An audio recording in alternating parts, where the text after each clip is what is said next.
Hello students. Last class में बच्चों हमने देखा कि प्राइमरी सेल और सेकेंडरी सेल क्या होते हैं, उसके बारे में हम लोगों ने सीखा। प्राइमरी सेल्स के दो एग्जाम्पल हमने सीखे। एक को मर्करी सेल कहते हैं, दूसरे को ड्राई सेल कहते हैं। उनकी सेल रिएक्शन क्या क्या होती हैं, एनोड किस चीज़ का बना होता है, कैथोड किस चीज़ का बना होता है, ये बात सीखी।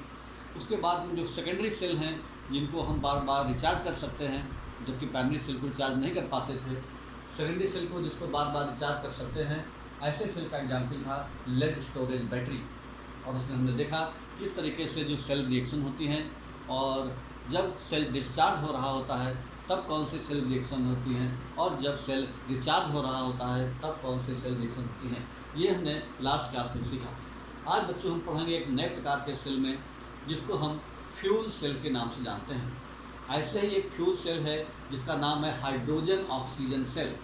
ऐसा ही फ्यूल सेल का इस्तेमाल जब अपोलो यान गया था हमारा मिशन पर, तब वहाँ पर इसी तरह के सेल का इस्तेमाल किया था। जो एरोनॉट्स वगैरह थे, उन्होंने जो स्पेस के अंदर गए थे, जो साइंटिस्ट, जो आपके अपोलो आपके यान में, उसमें इस तरह के सेल का इस्तेमाल किया गया था, हाइड्रोजन ऑक्सीजन फ्यूल सेल का। सबसे पहले हम जानेंगे फ्यूल सेल क्या होते हैं, फिर उसके बारे में कैसे काम करता है, कौन कौन से रिएक्शन होती हैं एनोड पर, कौन कौन से रिएक्शन कैथोड पर होती हैं, उसके बारे में जानकारी करेंगे। तो अब हम पढ़ने जा रहे हैं बच्चों फ्यूल सेल के बारे में। तो फ्यूल सेल बच्चों क्या होता है, what is fuel cell? Fuel cell, तो फ्यूल सेल बच्चों क्या है? Those sales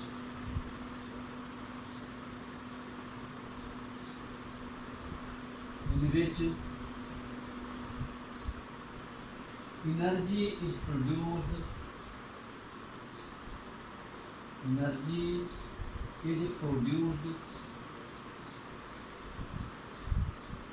those cells in which energy is produced from the combustion of fuels, from the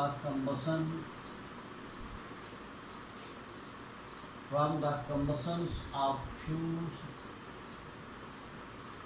like hydrogen, oxygen, carbon monoxide and methane, और बहुत सारी ठीक।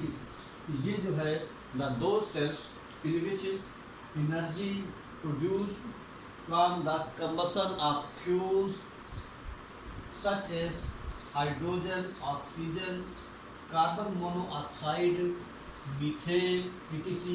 can be converted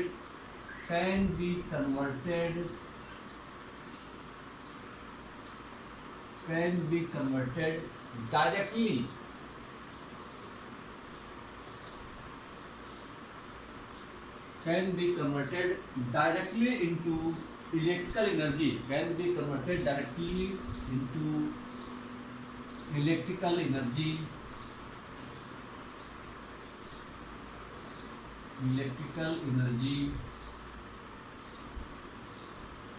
are known as fuel cell. तो जो fuel cell क्या है, इनकी definition है फ्यूल सेल। तो फ्यूल सेल का मतलब है those cells in which energy is produced. Energy कहाँ प्रोड्यूस हो रही? From the combustion of fuels. यानी इस तरह के जो फ्यूल हैं, जैसे ऑक्सीजन है, हाइड्रोजन है, कार्बन मोनोऑक्साइड है, मीथेन है, ऐसे फ्यूल के कम्बसन से जो एनर्जी मिल रही है, उस एनर्जी को डायरेक्ट हम इलेक्ट्रिकल एनर्जी में कन्वर्ट करते हैं। इस प्रकार के सेल को फ्यूल सेल कहा जाता है। तो ध्यान रखें बच्चों, फ्यूल सेल क्या है, ये डिफिनीशन आपको ध्यान रखनी है। फ्यूल सेल वो सेल होते हैं जिसमें हम एनर्जी को प्रोड्यूस करते हैं। किस तरह से प्रोड्यूस करते हैं?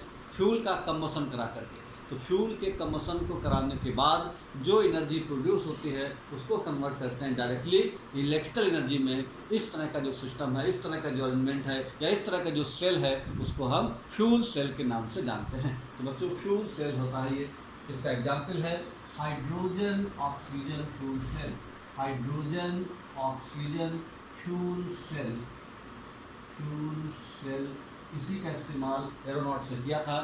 स्पेस में जो गए थे आपका अपोलो और उसी में इसी प्रकार का cell hydrogen oxygen fuel cell का इस्तेमाल किया गया था। फ्यूल सेल और भी बहुत सारे होते हैं, लेकिन हाइड्रोजन ऑक्सीजन फ्यूल सेल आपका इम्पोर्टेंट फ्यूल सेल है, क्योंकि इसका इस्तेमाल एरोनॉट्स ने किया था। तो यही हम पढ़ने जा रहे हैं, हाइड्रोजन ऑक्सीजन फ्यूल सेल क्या होता है। तो हाइड्रोजन ऑक्सीजन, जैसा कि इसके नाम से पता चल रहा है, हाइड्रोजन ऑक्सीजन फ्यूल सेल, इसमें हाइड्रोजन और ऑक्सीजन गैस इस्तेमाल की गई है फ्यूल्स के रूप में। तो हम पढ़ने वाले हैं इसका कंस्ट्रक्शन कैसे है और कौन कौन सी रिएक्शन इसमें होती हैं।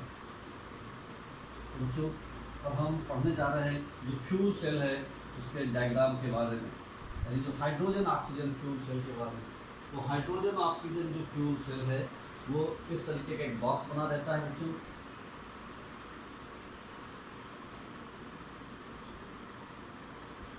इस बॉक्स में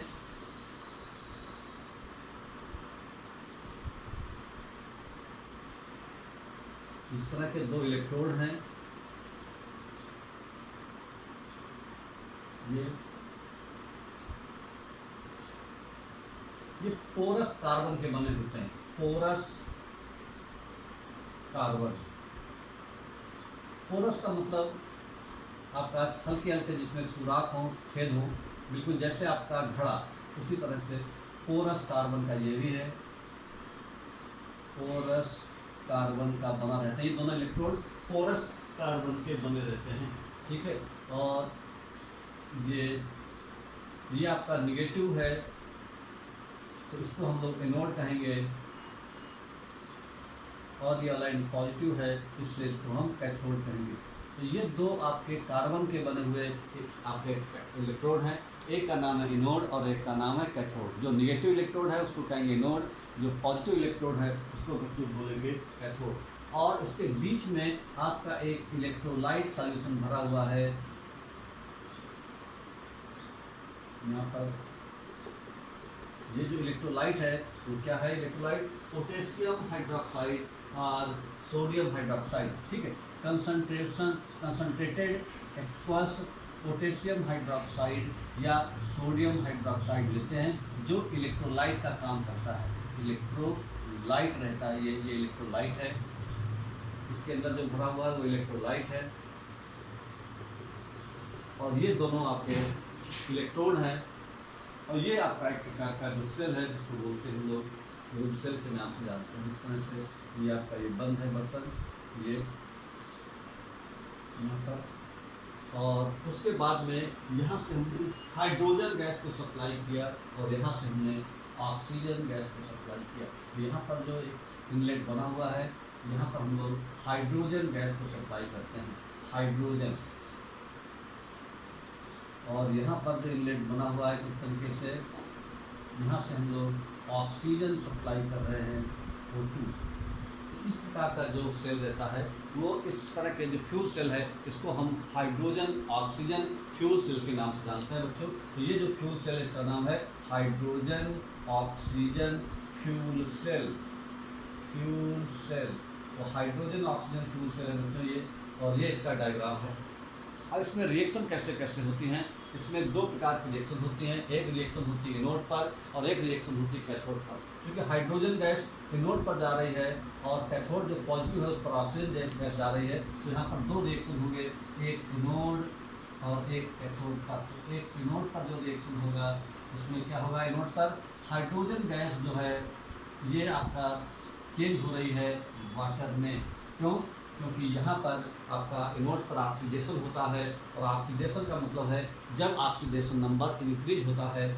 हाइड्रोजन का ऑक्सीडेशन नंबर यहाँ पर 0 है, वाटर में H का ऑक्सीडेशन नंबर +1 है, इसका मतलब ऑक्सीडेशन नंबर बढ़ रहा है, यानी ये जो रिएक्शन है वो ऑक्सीडेशन रिएक्शन है। अब इस रिएक्शन को हम बैलेंस करते हैं, जैसे हम 11 में पहला रिएक्शन को बैलेंस करते थे रेडॉक्स रिएक्शन को बाई आयन इलेक्ट्रॉन मेथड या हाफ रिएक्शन मेथड से, वैसे यहाँ पर बैलेंस कर रहे हैं।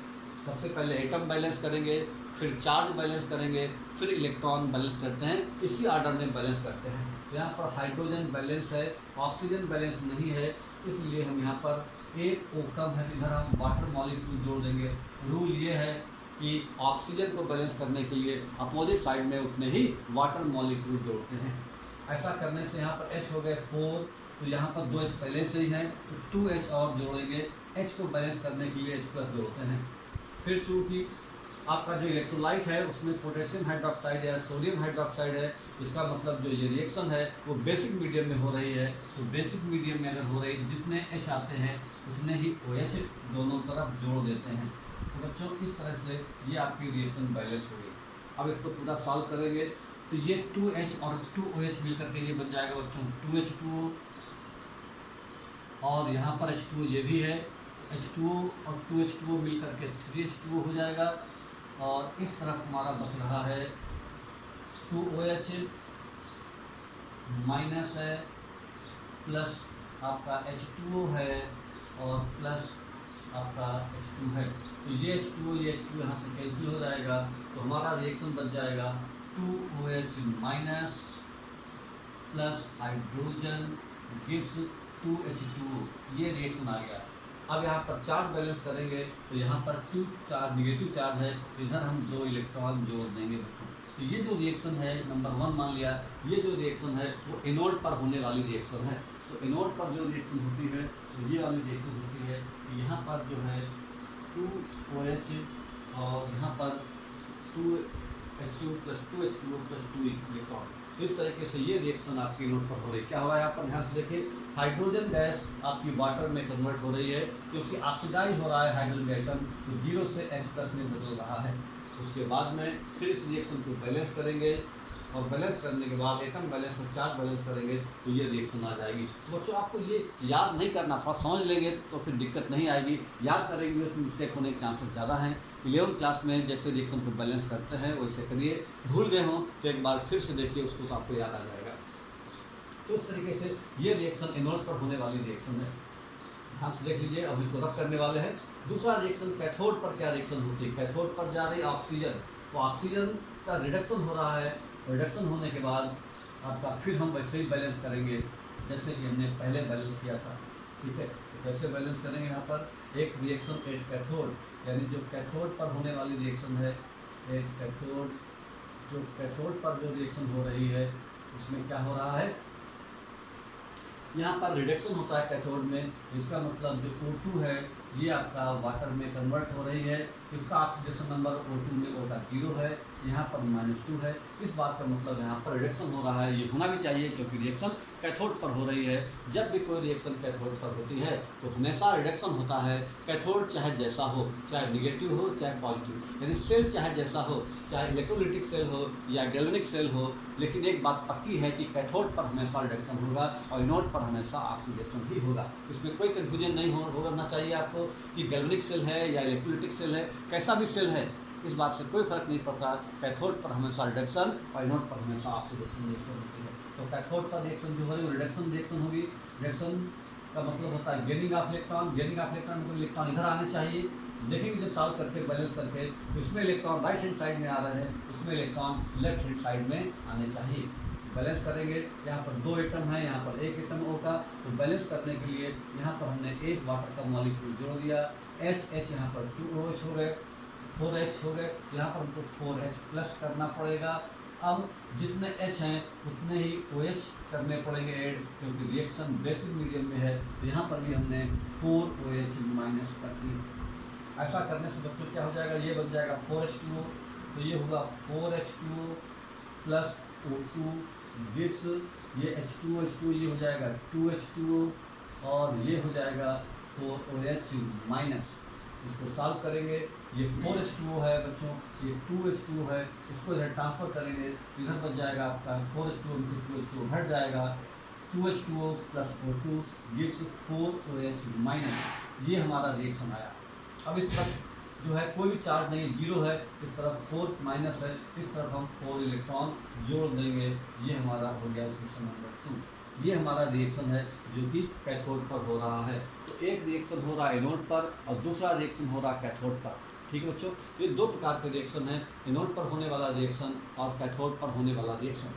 अब जो नेट रिएक्शन कैसी होगी, तो नेट रिएक्शन का मतलब ये रिएक्शन और ये रिएक्शन, जो ये एनोड पर होने वाला है, जो कैथोड पर होने वाला रिएक्शन है, दोनों रिएक्शन को ऐड कर देंगे तो हमारी नेट रिएक्शन निकल आएगी। बच्चों हम नेट रिएक्शन निकालने जा रहे हैं, यानी जो फ्यूल सेल है उसमें नेट रिएक्शन क्या होती है बच्चों। तो फ्यूल सेल में जो नेट रिएक्शन है उसमें क्या करना पड़ेगा हमें, ये जो दो रिएक्शन है इन दोनों रिएक्शन को हमें ऐड करना पड़ेगा। तो हम नीचे लिख लेते हैं यहाँ पर इसके, एक रिएक्शन हमारी ये है 2OH माइनस प्लस हाइड्रोजन और गिव्स ये हमारा है 2H2O और प्लस 2 इलेक्ट्रॉन। ये इक्वेशन नंबर 1 है। दो रिएक्शन है हमारी, अब इन दोनों को हम ऐड कर देंगे तो नेट रिएक्शन निकल आएगी। तो what is net reaction? Net reaction हमारी आ जाएगी, हम इनको जोड़ेंगे तो यहाँ पर इलेक्ट्रॉन देखिए यहाँ पर बैलेंस नहीं है, तो इलेक्ट्रॉन को बैलेंस करने के लिए हम यहाँ पर 2 से मल्टीप्लाई कर देंगे, क्योंकि यहाँ पर 4 इलेक्ट्रॉन है और यहाँ पर केवल 2 इलेक्ट्रॉन है, तो इलेक्ट्रॉन कटेंगे नहीं, इसलिए हम नेट रिएक्शन में इलेक्ट्रॉन को काटना रहता है और इसलिए इलेक्ट्रॉन का बराबर होना जरूरी है। अगर बराबर नहीं है तो बराबर कर लेते हैं जैसे हमने भी किया। अब हम क्या करेंगे, दोनों इक्वेशन का लेफ्ट हैंड साइड जोड़ करके और राइट हैंड साइड जोड़ करके लिख देंगे, तो जो हमारी रिएक्शन आएगी उसी को हम लोग नेट रिएक्शन के नाम से जानेंगे। जो फ्यूल सेल है उसका जो नेट रिएक्शन है वो आपका इन दोनों रिएक्शन को जोड़ने पर मिलेगा। तो क्या हो जाएगा, देखिए 4 इलेक्ट्रॉन है, इधर आपका 2H2O है और ये O2 है, ये हमने लिख दिया लेफ्ट हैंड साइड इसका। दूसरे वाले के लेफ्ट हैंड साइड से करेंगे 2 × 4OH आ जाएगा इधर, इधर आ गया 4OH माइनस, इधर हो जाएगा 2H2, ये हमारा लेफ्ट हैंड साइड में आ गया। राइट हैंड साइड में क्या आएगा, फर्स्ट इक्वेशन में खाली इतना ही है 4OH ये वाला, ये हम फर्स्ट का मतलब सेकंड वाले क्वेश्चन की बात कर रहे हैं, इसमें 2 से मल्टीप्लाई करेंगे तो ये हो जाएगा 2 × 4H2O और 2 × 4 इलेक्ट्रॉन, ये आ गया। अब देखो यहाँ पर क्या है, जो चीज़ें कट रहे हैं उसको कैंसिल कर दें, ये 4 इलेक्ट्रॉन कैंसिल हो गए, ये 4OH कैंसिल हो गए। अब क्या बचा, ये 2H2O ये 4H2O, इसको ट्रांसफर करेंगे इधर बच्चों बच जाएगा 2H2O बचेगा और कुछ नहीं बचेगा। इधर क्या बच गया, इधर O2 + 2H2 बचेगा, इसका मतलब हमारा बचा O2 + 2H2। तो ये जो हमारी रिएक्शन आई है यही हमारी सेल रिएक्शन है। तो क्या देखते हैं कि यहाँ पर हाइड्रोजन और ऑक्सीजन वाटर में कन्वर्ट हो रहे हैं। तो सेल का खास बात यह है कि इसमें वाटर भी बन रहा है, जिसको हम ड्रिपिंग, जो हमारे एरोनॉट्स गए थे आपका अपोलो यान में, वो जो आपके एरोनॉट्स हैं वो भी एस्ट्रोनॉट्स हैं, वो भी हमारा इस्तेमाल कर सकते हैं, ड्रिंकिंग वाटर का इस्तेमाल कर सकते हैं। उसमें जो आपका अपोलो यान है उसके अंदर वाटर भी फार्म हो रहा है, जिसको ड्रिंकिंग पर्पज़ के लिए इस्तेमाल कर सकते हैं। और ये जो हाइड्रोजन ऑक्सीजन फ्यूल सेल है इसकी खास बात क्या होती है कि ये काफ़ी एफिशिएंट होता है और इसमें लॉन्ग लाइफ होती है, यानी इसको हम बहुत लंबे समय तक इस्तेमाल कर सकते हैं। ये डेड नहीं होते, जब तक हाइड्रोजन और ऑक्सीजन सप्लाई करते रहेंगे तब तक ये सेल बराबर चलते रहेंगे।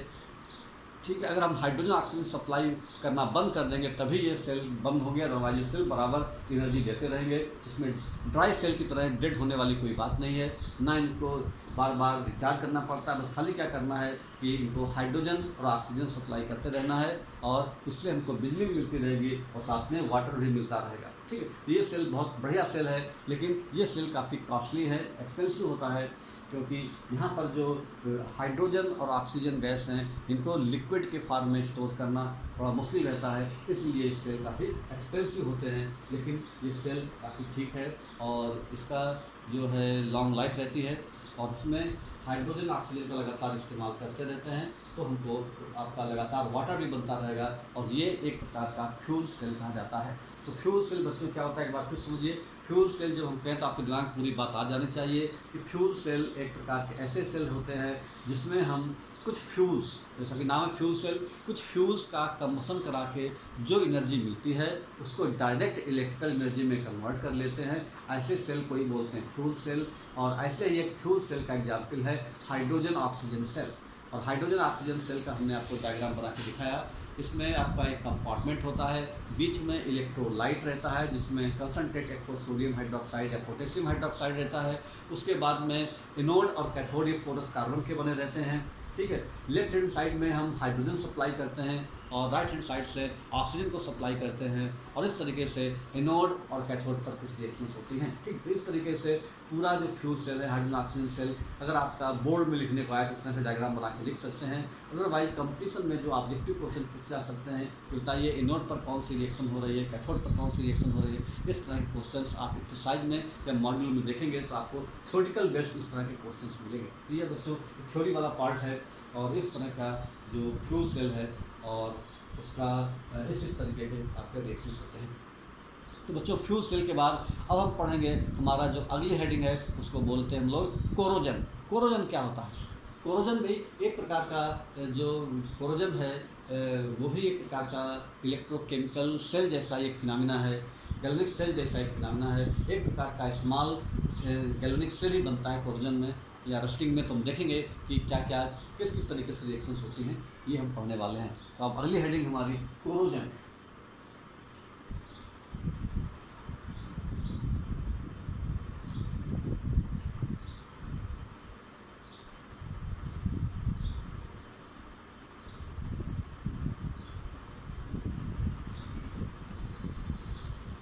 Corrosion of metals.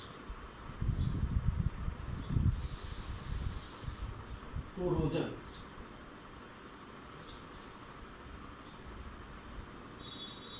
Corrosion corrosion क्या होता है बच्चों?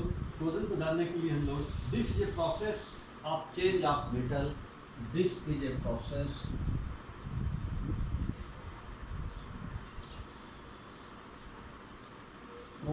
Of change of metal. This is a process of change of metal surface due to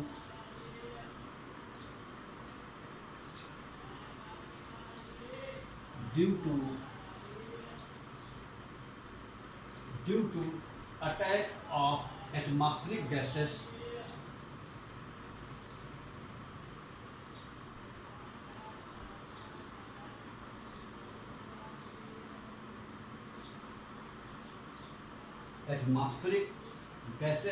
into salts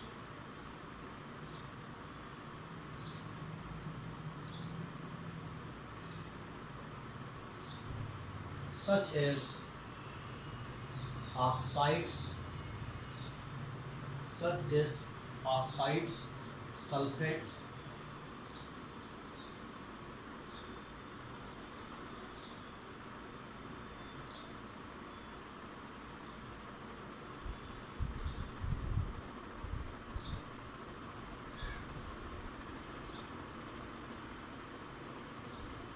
carbonates. इस तरह से क्या देख रहे हैं? This is process of change of metal surface due to attack of atmospheric gases into salt.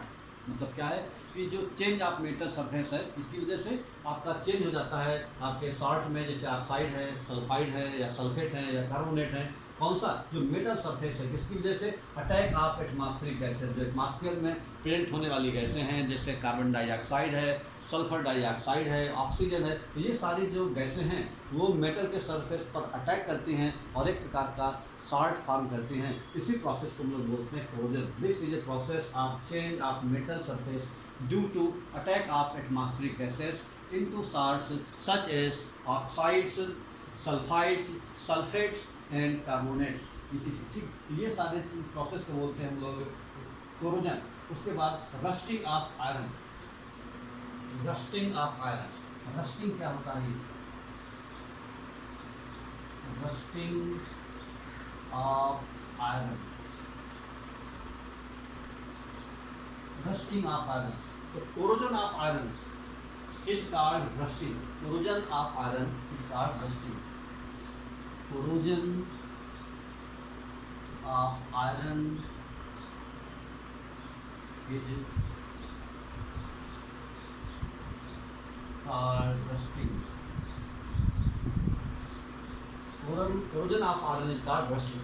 जो iron का जो कोरोजन होता है उसी को भी हम लोग क्या बोलते हैं? रस्टिंग। ठीक है। Rust is the hydrated ferric oxide. Rust is the, जो रस्ट होता है वो क्या होता है बच्चों? रस्ट इज द, रस्ट क्या रहता है? आपने 10th क्लास में भी सीखा होगा।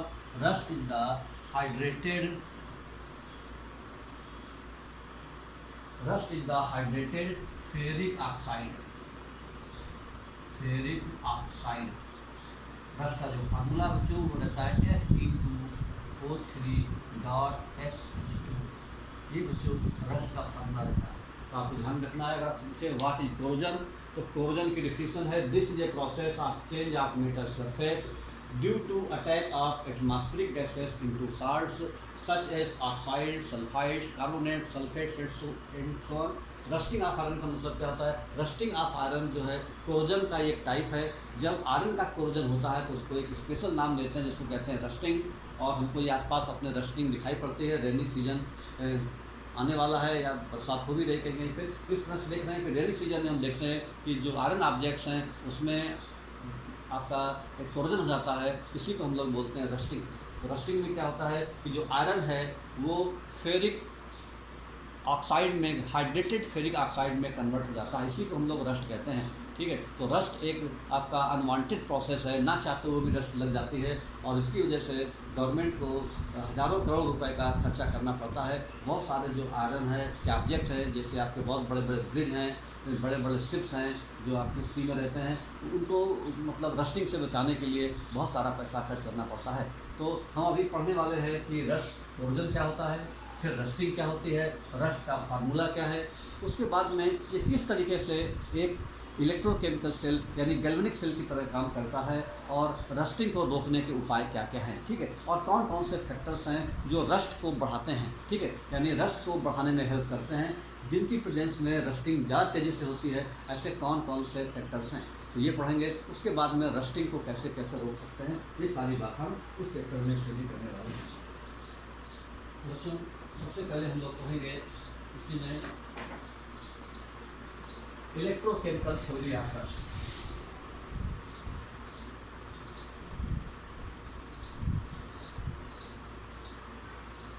Electrochemical theory of rust. Rust की जो है इलेक्ट्रोकेमिकल थ्योरी पढ़ने वाले हैं। इलेक्ट्रोकेमिकल थ्योरी, इलेक्ट्रोकेमिकल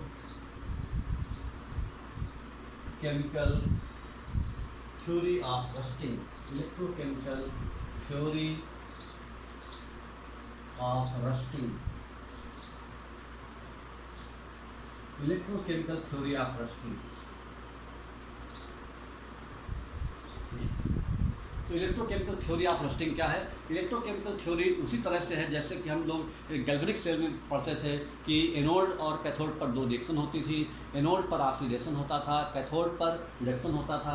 एनोड पर क्या होता था, इलेक्ट्रॉन एनोड लूज करता है और उसी इलेक्ट्रॉन को, जो लूज किए गए इलेक्ट्रॉन को, वो उन इलेक्ट्रॉन को कैथोड गेन कर लेता है। तो इस तरह से जो आपका एक इलेक्ट्रोकेमिकल प्रोसेस है वही रस्टिंग के बारे में समझाया गया है। इस थ्योरी के अकॉर्डिंग यही सारी बातें हम लोग समझने वाले हैं। सबसे पहले according to this theory the impure iron surface, according to this theory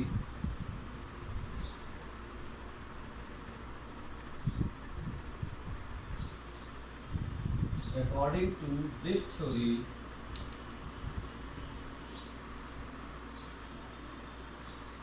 according to this theory the impure according to this theory the impure iron surface behaves the impure iron surface the impure iron surface behaves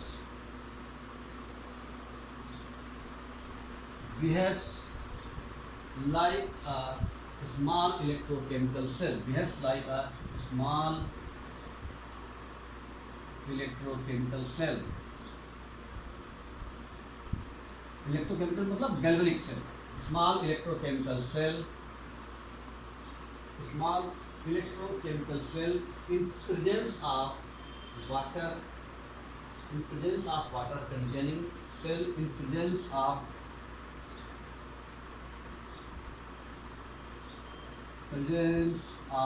water,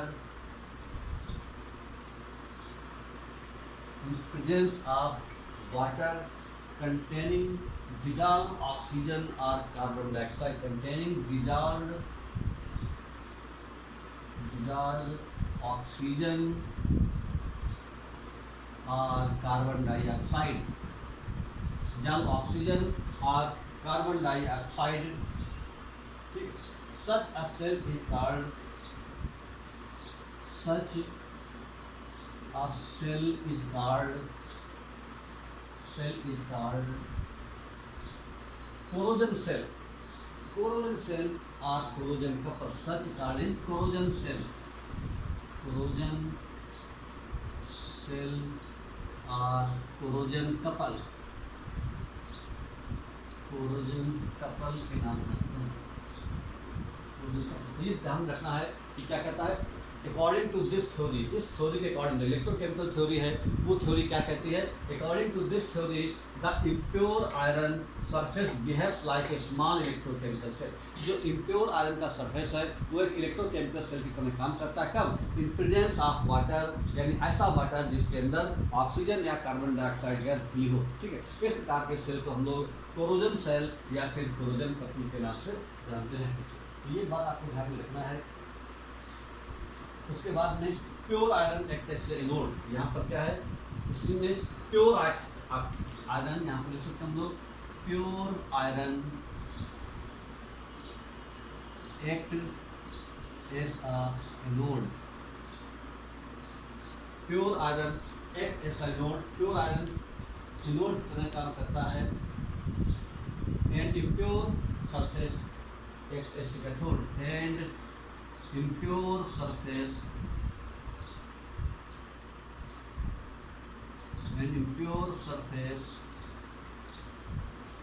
act as cathode। जो pure iron का surface है वो आपका anode की तरह काम करता है और इम्प्योर जो आयरन है वो कैथोड का काम करता है। तो मुझे ध्यान रखना है, जो आपका इलेक्ट्रोकेमिकल थ्योरी क्या कहती है, इलेक्ट्रोकेमिकल थ्योरी ये कहती है कि जो आपका इम्प्योर आयरन का ऑब्जेक्ट है वो एक प्रकार का इलेक्ट्रोकेमिकल सेल का काम करता है। कब? In the presence of water, जब वाटर हो और उसके अंदर कार्बन डाइऑक्साइड या ऑक्सीजन गैस खुली हो, ऐसे सेल को कोरोजन सेल या कोरोजन कपल के नाम से जाना जाता है। फिर दूसरी बात, इसमें जो प्योर आयरन का ऑब्जेक्ट है, जो प्योर आयरन है जहाँ पर वो एनोड का काम करता है और जो इम्प्योर सरफेस है वो कैथोड का काम करता है। उसके बाद में साथ में ही जो आपका वाटर है जिसके अंदर गैसें घुली हुई हैं वो आपका काम करता है इलेक्ट्रोलाइट का। ठीक, moisture having dissolve, moisture having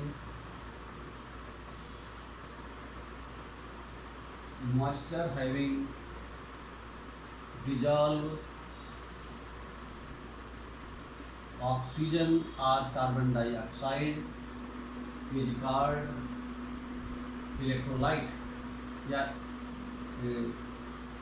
electrolyte, इसको इलेक्ट्रोलाइट के नाम से जानता है, इलेक्ट्रोलाइट के नाम से। यहाँ पर पूरा सेल कंप्लीट हो गया, एनोड भी हो गया, कैथोड भी हो गया और इलेक्ट्रोलाइट भी हो गया।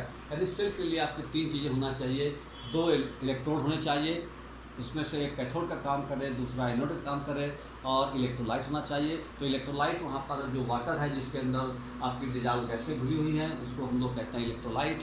और दो आपके इलेक्ट्रोड हैं, जो प्योर आयरन का ऑब्जेक्ट है वो कैथोड एनोड काम करता है, जो इम्प्योर सरफेस है वो कैथोड का काम करेगा। तो इस तरीके से कैथोड और एनोड होता है प्योर आयरन का और कैथोड होता है इम्प्योर आयरन का। और जो इलेक्ट्रोलाइट है वो आपका मॉइस्चर जिसके अंदर कार्बन डाइऑक्साइड या ऑक्सीजन गैस घुली हुई है। अब देखिए कौन कौन से रिएक्शन होते हैं, कैसे कैसे रिएक्शन होते हैं, उन रिएक्शन के बारे में। जो रस्टिंग होती है उस रस्टिंग के अंदर कैसे रस्ट बनती है ये बात हम जानने वाले हैं। तो सबसे पहले क्या होगा, एनोड पर जो रिएक्शन होती है, एनोड किसका बना होता है, प्योर आयरन का।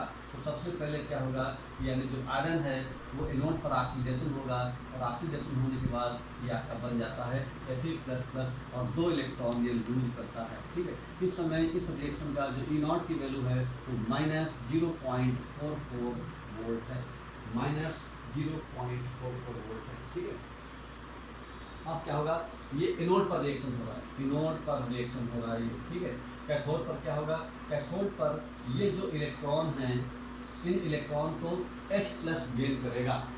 अब H+ कहाँ से आएंगे, ये जो H+ आएंगे वो या तो कार्बोनिक एसिड से आएंगे या फिर आपके वाटर से आएंगे। लिखेंगे 8 cathode H+ coming from either water और कार्बोनिक एसिड, इसका फार्मूला है H2CO3.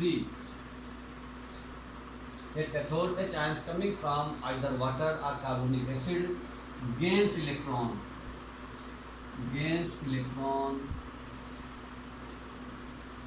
and convert into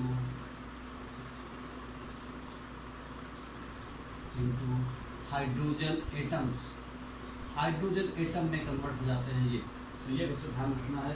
ये क्या करेगा कि आपका H प्लस जो है वो आपका क्या करेगा कि उन इलेक्ट्रॉन को गेन कर लेगा. पहले H प्लस क्या करेंगे, इलेक्ट्रॉन को गेन करेंगे. Carbonic acid gains electrons and convert into hydrogen atoms. Hydrogen atom में कन्वर्ट करेंगे और ये हाइड्रोजन एटम रिड्यूस करेंगे dissolve oxygen. And these hydrogen atoms reduce dissolve oxygen.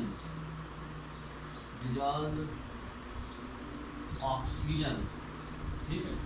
और इस तरीके से आपका कैथोड पर ये काम होता है. कैथोड पर क्या होगा, सबसे पहले जो कैथोड पर H आयंस हैं, H आयंस कहाँ से आएंगे.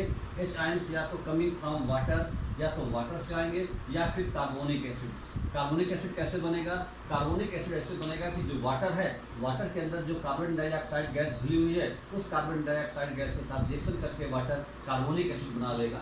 इस तरीके से अगर कार्बन डाइऑक्साइड गैस उसमें घुली हुई है एयर का नाम वाटर के अंदर, तो कार्बन डाइऑक्साइड रिएक्शन करके बना ले कार्बोनिक एसिड. और कार्बोनिक एसिड से हमको H प्लस मिलेंगे या फिर वाटर से H प्लस मिलेंगे. वो H प्लस इलेक्ट्रॉन को गेन करेंगे और हाइड्रोजन एटम बनाएंगे. और ये हाइड्रोजन एटम क्या करेंगे कि जो डिसॉल्व ऑक्सीजन है उसको रिड्यूस करने का काम करेंगे. तो देखिए कौन कौन से रिएक्शन हो रहे हैं यहाँ पर. इसका E0 -0.44 वोल्ट है. ध्यान रखना है आपको, इसकी जरूरत पड़ेगी आगे रिएक्शन की.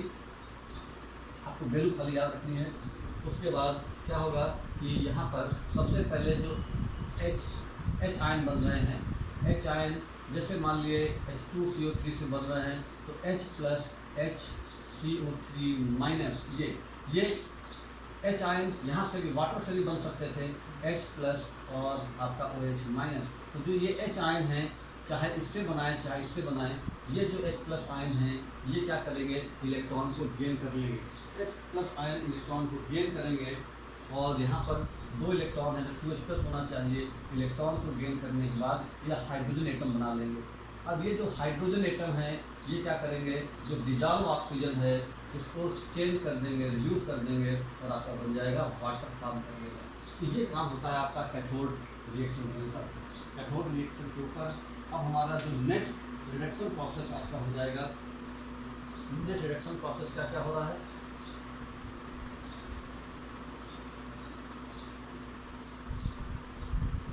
नेट रिडक्शन प्रोसेस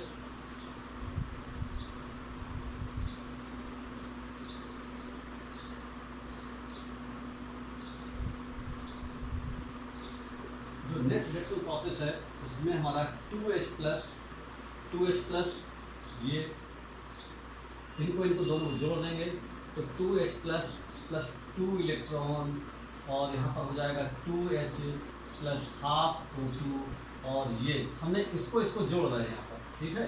तो यहाँ पर हो रहा है 2H और प्लस H2, यानी राइट हैंड साइड में इतनी चीज़ है, लेफ्ट हैंड साइड में ये 4 चीज़ें हैं. ये यहाँ पर हमने ये जो रिएक्शन लिखी, यहाँ पर जो रिएक्शन लिखेंगे तो वो इस तरह से आपकी रिएक्शंस आ जाएगी.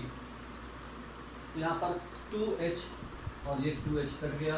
यहाँ पर जो बचा यही नेट रिएक्शन है हमारी, यानी 2H प्लस 2 इलेक्ट्रॉन और हाफ O2 ये कन्वर्ट हो रहा है हमारा H2O में. यही नेट रिएक्शन है. तो इसका जो E0 की वैल्यू है बच्चों, इस पूरे E0 की वैल्यू है वो है आपका 1.23 वोल्ट. 1.23 वोल्ट. इस तरीके से 2H plus 2E half O2 gives H2O. ये हमारी नेट रिडक्शन रिएक्शन. ठीक है.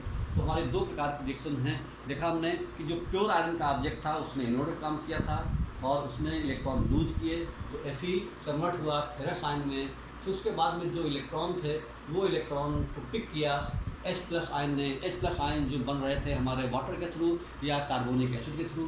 कार्बोनिक एसिड कहाँ से आ गया? कार्बोनिक एसिड वाटर के अंदर जो कार्बन डाइऑक्साइड डिजॉल्व थी उसने रिएक्शन किया आपस में, तो H2O + CO2 gives H2CO3, carbonic acid बन गया। तो इस तरह से कार्बोनिक एसिड या वाटर से हमको एच आयन मिलेंगे। इन एच आयन को ये एच आयन उस इलेक्ट्रॉन को पिक करेंगे जो एनोड पर हमको इलेक्ट्रॉन मिले थे। आयरन ने इलेक्ट्रॉन को लूज किया था जब फेरस आयन में कन्वर्ट हुआ था, तो ये आपका हाइड्रोजन एटम बनाएंगे। ये हाइड्रोजन एटम क्या करेंगे? जो डिजॉल्व ऑक्सीजन है उसको रिड्यूस करेंगे और वाटर में कन्वर्ट कर देंगे। ओवरऑल जो नेट रिडक्शन प्रोसेस है वो दो इक्वेशन को जोड़ दिया तो हमारा ये बन गया। इसका जो E0 की वैल्यू है ये 1.23 वोल्ट है। इस तरीके से हमने क्या देखा कि ये जो रिएक्शन होती है एक कैथोड पर रिएक्शन और एनोड पर रिएक्शन। अब net reaction of the corrosion cell, अब पूरे सेल की नेट रिएक्शन यानी कैथोड की और एनोड की दोनों की मिला करके, तो हमने एक रिएक्शन लिखी थी 1 नंबर, एक रिएक्शन लिखी थी 2 number.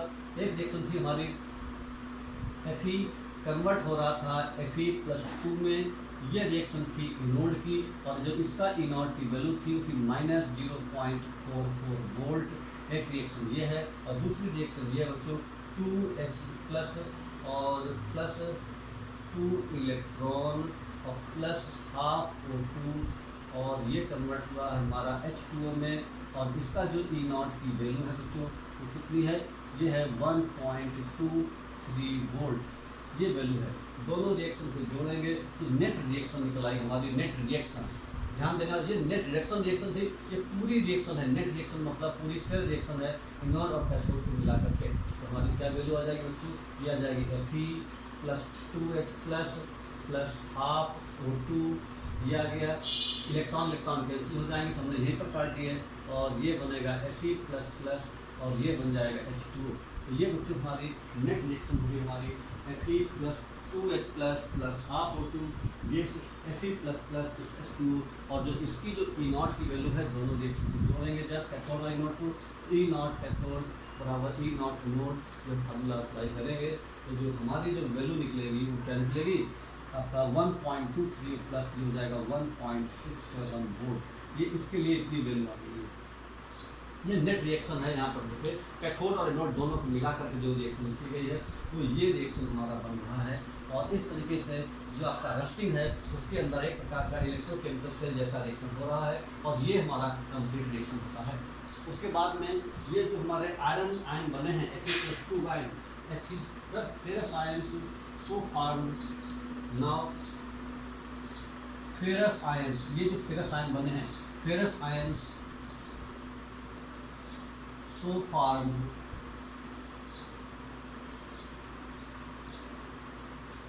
moved through thus Fe+ ion so formed move through water and come at the surface, move through water and come at the surface. Fe ions so formed move through water and come at the surface of iron object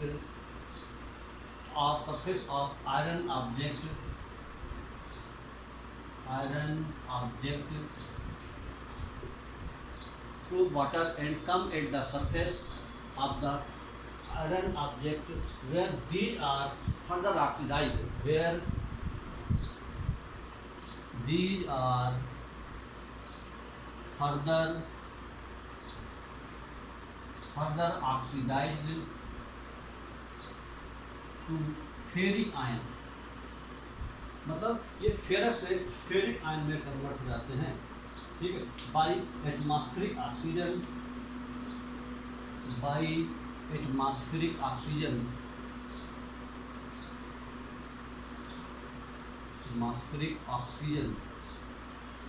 जो atmospheric oxygen के through इसमें convert हो जाते हैं। And rust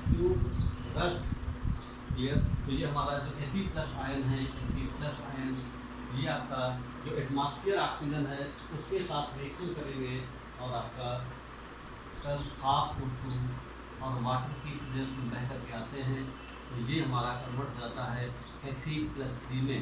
देख रहे हैं कि जो फेरस आयन है, ये फेरस आयन वो फेरिक आयन में कन्वर्ट हो जाता है, ठीक है। और +4H+, इसको बैलेंस करेंगे तो ये हमारी रिएक्शन आ जाएगी। यहाँ पर 4H है तो यहाँ पर 2 लगा देंगे, आपका O और 2O है तो यहाँ पर आपका हो जाएगा ये। और उसके बाद में ये जो रिएक्शन है हमारी 2Fe+, यहाँ पर बन जाएगा Fe2O3। जो फेरस है वो ऑक्सीजन से रिएक्शन करके बना लेगा फेरिक ऑक्साइड, हम सीधे बना देते हैं Fe2O3, यानी फेरस, यानी इसमें जो आयरन है वो Fe3 के फॉर्म में प्रेजेंट है। यहाँ पर ऑक्सीजन का जो आयरन का ऑक्सीडेशन नंबर +3 है, तो ये आपका रिएक्शन हो गया। यहाँ पर 2 और 1 3 और 3 आयरन के 2 एटम हैं तो यहाँ पर भी 2 लगा देंगे बैलेंस करने के लिए रिएक्शन को। और H कितने 4 तो 4H+, ठीक है। यहाँ पर टोटल चार्ज 4 यानी रिएक्शन बैलेंस है। तो इस तरीके से हमारा क्या होगा कि जो यहाँ पर हमारा फेरस आयन बना है वो फेरस आयन आपका फेरिक आयन में कन्वर्ट हो जाता है, फेरिक ऑक्साइड में, ठीक है। और जो फेरिक ऑक्साइड है ये आपका मॉइस्चर के साथ रिएक्शन करके आपका बनाता है आपका रस्ट, इसी को बोलते हैं लोग रस्ट।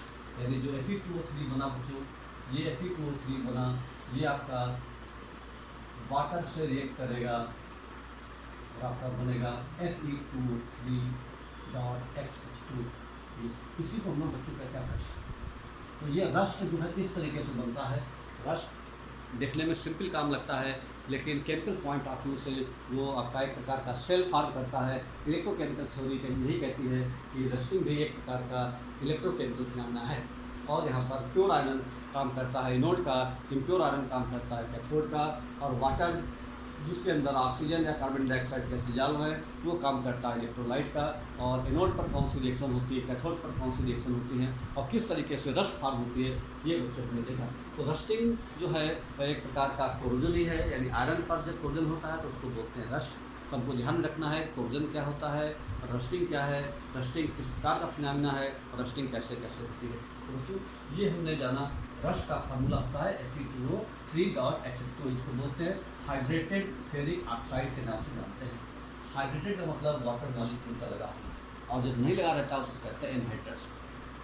अब बच्चों जो कोरोजन है उसको रोकने के क्या क्या उपाय हैं। प्रिवेंशन ऑफ कोरोजन,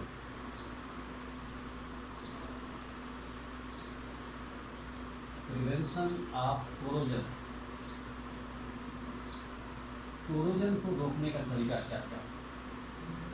तो कोरोजन हम कौन कौन तरीके से रोक सकते हैं, यानी जो आपका वो है, पहला है आपका बैरियर प्रोटेक्शन।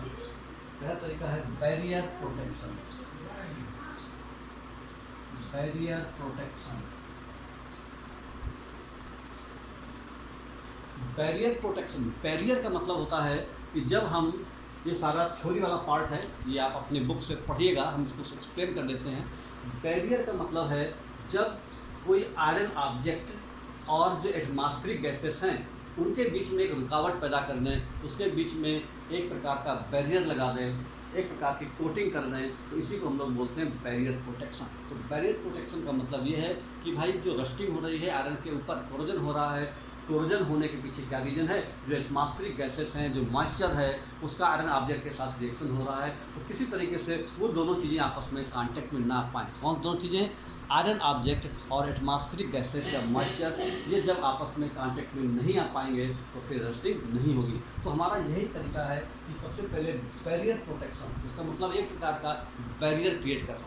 अब वो बैरियर कैसे क्रिएट हो सकता है, जैसे बाई पेंटिंग, अगर हम पेंट कर दें, हम किसी आयरन ऑब्जेक्ट के ऊपर जब पेंट कर देते हैं तो उसमें रस्टिंग नहीं होती, या कोटिंग हम ग्रीस की कर दें या हम ऑयल की कोटिंग कर दें आयरन ऑब्जेक्ट के ऊपर तो भी वहाँ पर रस्टिंग नहीं हो पाती। ठीक, तो एक प्रकार का हमने बैरियर लगा दिया। या फिर हम उसमें और भी कोई लेयर जो आपका ज़्यादा इलेक्ट्रोपॉजिटिव या ज़्यादा कम इलेक्ट्रोपॉजिटिव जो लेयर लगा सकते भी हम उसका बैरियर बना सकते हैं। पहला तरीका है बैरियर प्रोटेक्शन, तो इसमें लिख सकते हैं by painting, by greasing, by oiling, these are the protection methods, और इनको बोलते हैं हम लोग बैरियर प्रोटेक्शन। तो पहला बात यह है कि कोरोजन जो हम लोग बैरियर प्रोटेक्शन के थ्रू कर सकते हैं। तो पहला तरीका हमारा है बैरियर प्रोटेक्शन। दूसरा तरीका है बच्चों sacrificial protection. Sacrificial protection, sacrificial protection.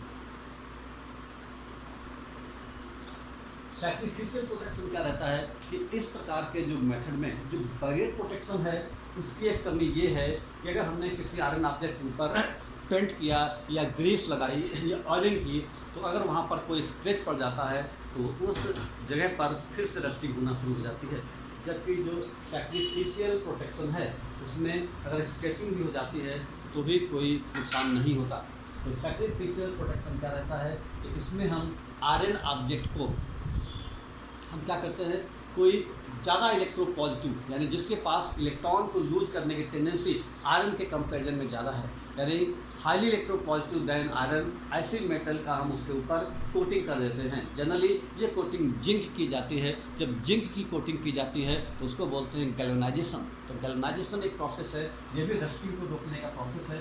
ये सैक्रिफिशियल प्रोटेक्शन के नाम से जाना जाता है। यानी ये ठीक उसी तरीके से काम करता है जैसे कि जब आयरन ऑब्जेक्ट के ऊपर, जैसे मान लीजिए कि आयरन का ऑब्जेक्ट है और ये आपका जिंक की कोटिंग है, तो जैसे जब जंग लगने की नौबत आती है तो ये क्या करता है, जिंक इलेक्ट्रॉन लूज करके यानी इसको बचा लेता है, खुद कोरोड हो जाता है। ठीक है, तो यहाँ पर ध्यान रखने वाली बात ये है कि ये कोटिंग का फ़ायदा ये है कि जब तक ये रहेगी, हालांकि धीमे धीमे जो आपका जिंक की लेयर है वो भी कंज्यूम होती जाती है, वो भी धीमे धीमे हटती जाती है। ठीक वैसे ही जैसे पेंट एक बार करने पर हमेशा नहीं बना रहता। ठीक है, हर थोड़े थोड़े टाइम के बाद 2-3 साल के बाद पेंट लगातार करते रहना पड़ता है आयरन के ऑब्जेक्ट को बचाने के लिए, क्योंकि पेंट धीमे धीमे धूप, हवा, पानी से धीमे धीमे जो पेंट की लेयर है वो कंज्यूम होती जाती है और अल्टीमेटली फिर से हमको दोबारा पेंट करना पड़ता है। ठीक ऐसे ही गैल्वेनाइजेशन जब करते हैं तो गैल्वेनाइजेशन में जो जिंक की लेयर है वो भी धीमे धीमे कंज्यूम होती जाती है, लेकिन जब तक वो रहेगी तब तक उसमें कोई स्क्रैचेस पड़ जाएंगे या कोई आपका वहाँ पर बेंड वगैरह हो जाए तो उससे कोई भी नुकसान नहीं होगा। तो ये आपका गैल्वेनाइजेशन का फ़ायदा है। ठीक है, जो जिंक की मेटल की जो कोटिंग करते हैं उसको बोलते हैं गैल्वेनाइजेशन, और टिन की मेटल की जो कोटिंग करते हैं उसको बोलते हैं हम लोग टिनिंग। तो ये दूसरा तरीका है, इसको बोलते हैं हम लोग सैक्रिफिशियल प्रोटेक्शन के नाम से जानते हैं।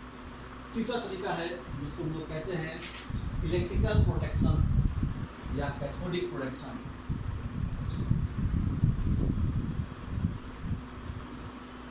इलेक्ट्रिकल प्रोटेक्शन,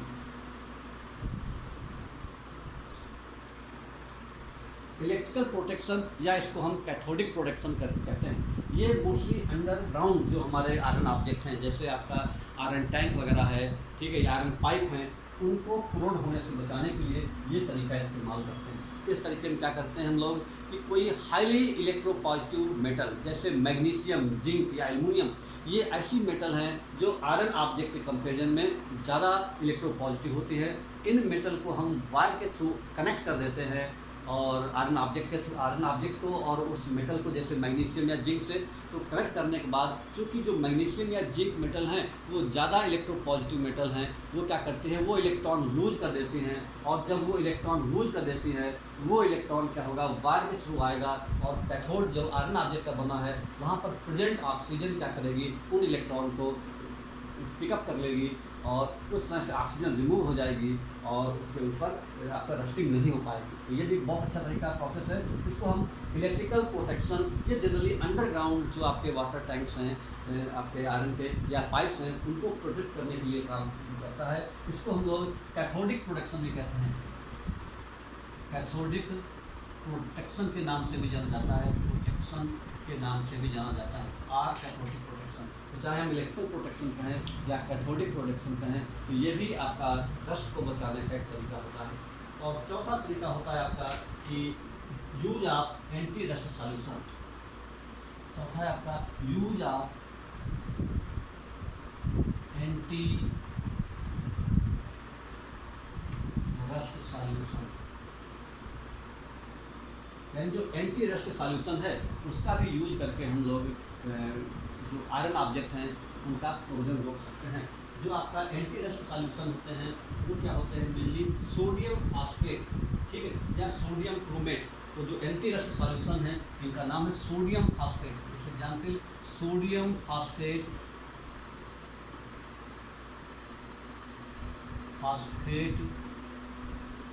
और सोडियम क्रोमेट, सोडियम क्रोमेट, तो सोडियम फॉर्मेट या सोडियम क्रोमेट ये प्रकार के एंटी रस्ट सॉल्यूशन हैं।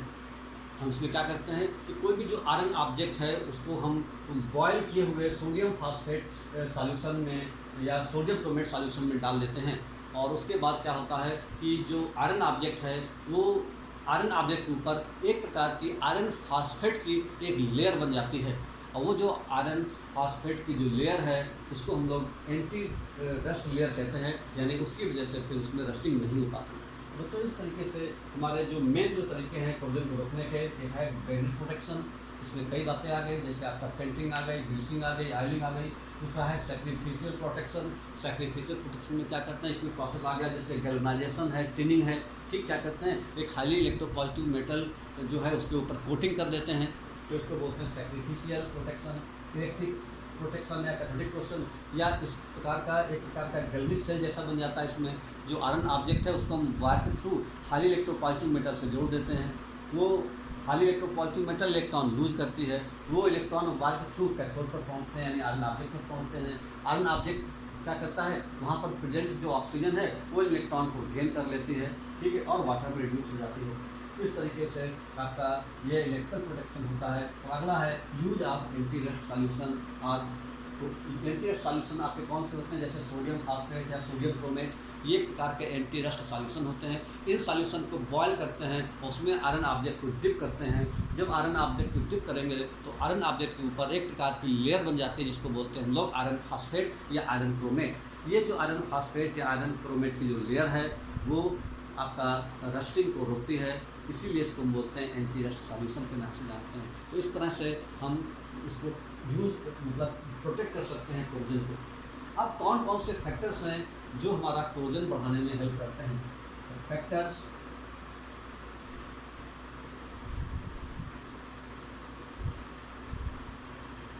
और कौन से फैक्टर्स हैं जो हमारा कोरोजन बढ़ाने का काम करते हैं।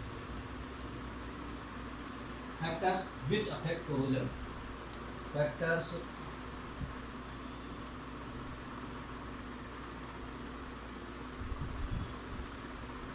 which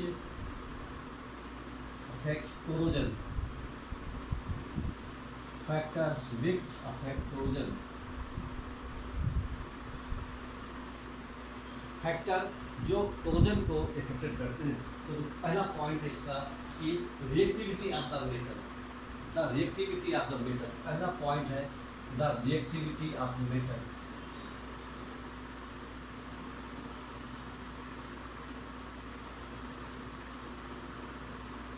the reactivity of metal पहला पॉइंट है। मतलब क्या है, जो ज़्यादा रिएक्टिव मेटल है वो ज़्यादा कोरोड होती है। जैसे कि आप देखते हैं कि आयरन ज़्यादा तेज़ी से कोरोड होती है, जबकि जो आपका गोल्ड है या सिल्वर है या प्लेटिनम है ये कोरोड नहीं होता। क्यों? क्योंकि ये लीस्ट रिएक्टिव है। इसका मतलब है रिएक्टिविटी ऑफ मेटल, यानी जो मेटल की जो रिएक्टिविटी है उस बात पे डिपेंड करती है आपका कोरोजन जो है रिएक्टिविटी पे डिपेंड करता है। The more active metals are more prone to corrosion. The more active metals, the more active metals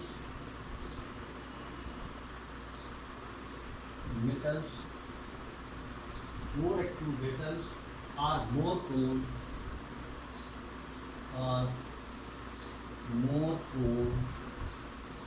to corrosion, more prone to corrosion।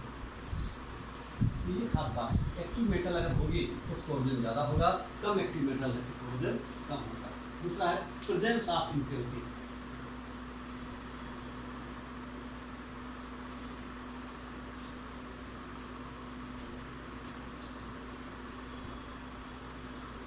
presence of impurity,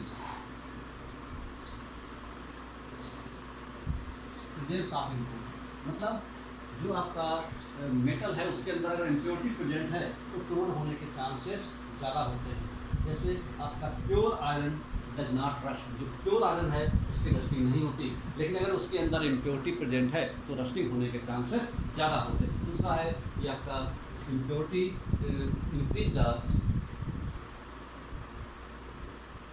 presence of impurity presence of impurity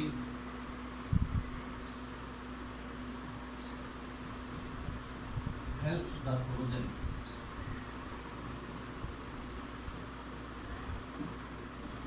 तीसरा point ये है air and moisture. Air and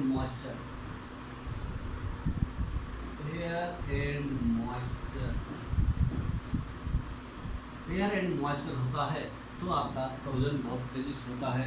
यानी iron object को अगर vacuum में रख दिया जाए, वैक्यूम का मतलब जहाँ पर आपका एयर भी ना हो और मॉइस्चर भी ना हो, वैक्यूम में रख दिया जाए तो उसमें कोरोजन नहीं होता। तो यहाँ रखेंगे कि iron object does not corrode in vacuum. Iron object no rusting vacuum, यानी एयर एंड मॉइस्चर लिखेंगे when iron object is kept in vacuum, no corrosion takes place.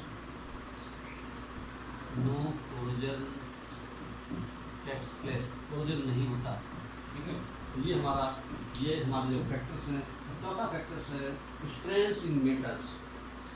Fourth factor strength in metals.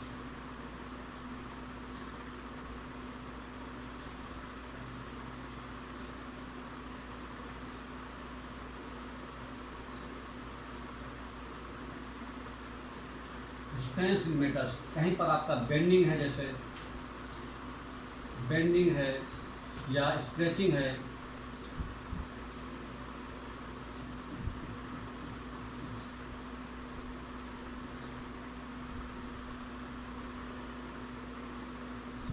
Scratching है, ठीक है, तो binding या scratching वगैरह है तो वहाँ पर जो है आपका ज़्यादा चांसेस होते हैं आपके कोरोजन के। तो these are the factors which affects the corrosion. तो ये सारे फैक्टर्स हैं जो कोरोजन को अफेक्ट करते हैं। रिएक्टिविटी ऑफ मेटल है, अगर ज़्यादा रिएक्टिव मेटल होगा तो कोरोजन ज़्यादा होगा। प्रेजेंस ऑफ इम्प्योरिटी, अगर इम्प्योरिटी है तो इसका मतलब इम्प्योरिटी होने की वजह से आपका ज़्यादा आपका हो जाएगा आपका कोरोजन। जैसे आपका सी वाटर है तो सी वाटर में कोरोजन ज़्यादा होता है कंपेरिजन टू ऑर्डिनरी वाटर के, क्योंकि सी वाटर में इम्प्योरिटी यानी सॉल्ट प्रेजेंट रहते हैं, वो कोरोजन को बढ़ा देते हैं। इसका मतलब जो शिप वगैरह जो होते हैं, जो स्विंग रहते हैं, उनमें कोरोजन बहुत हाई रेट से होता है और उसको प्रोटेक्ट करने के लिए बहुत सारा रुपया खर्च होता है गवर्नमेंट का। उसके बाद में एयर एंड मॉइस्चर। एयर और मॉइस्चर जो है ये भी आपका हेल्पफुल है आपके मॉइस्चर का नाम कोरोजन में। और चौथा पॉइंट है स्ट्रेंथ इन मेटल। अगर मेटल में कहीं पर स्ट्रेंथ है, कहीं पर गड्ढा बना हुआ है, कोई दाग बना हुआ है, कोई स्क्रैच बना हुआ है, कहीं पर मोड़ है, बेंड है, कहीं पर पिचका हुआ है मेटल, तो ये सब वहाँ पर जो है आपका कोरोजन शुरू होता है, वहाँ पर कोरोजन का रेट ज़्यादा होता है। इस तरीके से देखें बच्चों, these are factors which affects the corrosion. ठीक बच्चों, अगली क्लास में हम लोग पढ़ेंगे आपका एक नया टॉपिक, उसको हम लोग बोलेंगे कंडक्टेंस। ठीक, कंडक्टेंस क्या है, उसके बाद में आपका रेजिस्टेंस क्या है, कंडक्टिविटी क्या है, वगैरह वगैरह, ये सारी चीज़ें हम अगले टॉपिक में पढ़ेंगे। Thank you.